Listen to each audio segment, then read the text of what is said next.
বাঙালির পরাধীনতার শৃঙ্খল মুক্তির মাহেন্দ্রক্ষণ 16 ডিসেম্বর 1971। টানা 9 মাস রক্তক্ষয়ী যুদ্ধের পর 16 ডিসেম্বর রেসকোর্স ময়দান সহ দেশের বিভিন্ন স্থানে আত্মসমর্পণ করে হানাদার পাকিস্তানি বাহিনী।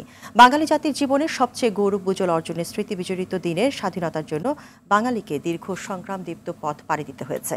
পতিত স্বৈরাচার মুক্তিযুদ্ধকে ব্যবহার করে ক্ষমতায় টিকে থাকলেও প্রশ্ন উঠেছে, দেশের মানুষ স্বাধীনতার স্বাদ পেয়েছে কতটুকু। মাইদুর রহমান রুবেল জানাচ্ছেন বিস্তারিত।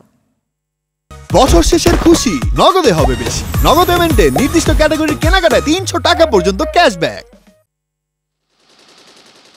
পূর্ব বাংলার মানুষের উপর পশ্চিম পাকিস্তানের শাসক গোষ্ঠীর শোষণ, বঞ্চনা আর অবহেলা যখন চরমে, তখন প্রতিবাদে অগ্নিগর্ভ এই অঞ্চল। বাংলার মানুষ যখন ঘুরে দাঁড়ায়, পাকিস্তানি শাসকচক্র মুক্তির স্পৃহাকে দমনের পথ বেছে নেয়।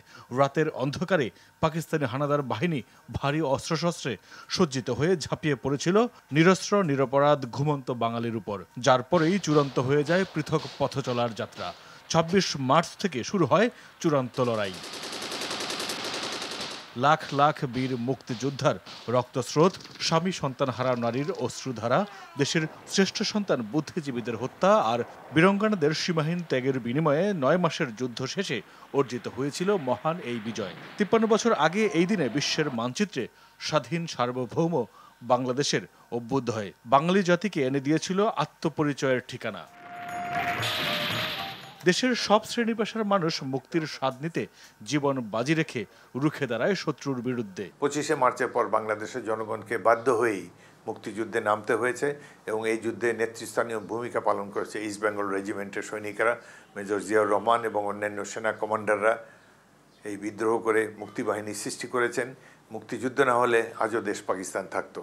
হয়তো রাজনীতিবিদরা আবার ফিরে আসতে পারতেন, আবার শেখ মুজিবুর রহমান হয়তো প্রধানমন্ত্রী হতেন, কিন্তু আমাদের মতো যারা বিদ্রোহ করেছিলাম মার্চ মাসে 1971 সালে, আমাদের জন্য অনিশ্চিত ভবিষ্যৎ অপেক্ষা করেছিল। তৎকালীন রেসকোর্স ময়দানে পরাজয় মেনে নিয়ে মাথা নত করে 93,000 পাকিস্তানি সৈন্য নিয়ে ইস্টার্ন কমান্ড প্রধান লেফটেন্যান্ট জেনারেল আমির আবদুল্লাহ খান নিয়াজি আত্মসমর্পণ করেন সম্মিলিত বাহিনীর প্রধান জেনারেল জগজিৎ সিং অরোরা এবং বাঙালি জাতির বীর মুক্তিযোদ্ধাদের কাছে। বাঙালির হাজার বছরের ইতিহাসে সবচেয়ে গৌরব ও অহংকারের দিন এই বিজয় দিবস। 1971 সালের এই দিনে শুরু হয় স্বাধীন সার্বভৌম বাংলাদেশের পথচলা। মাইদুর রহমান রুবেল, RTV, ঢাকা।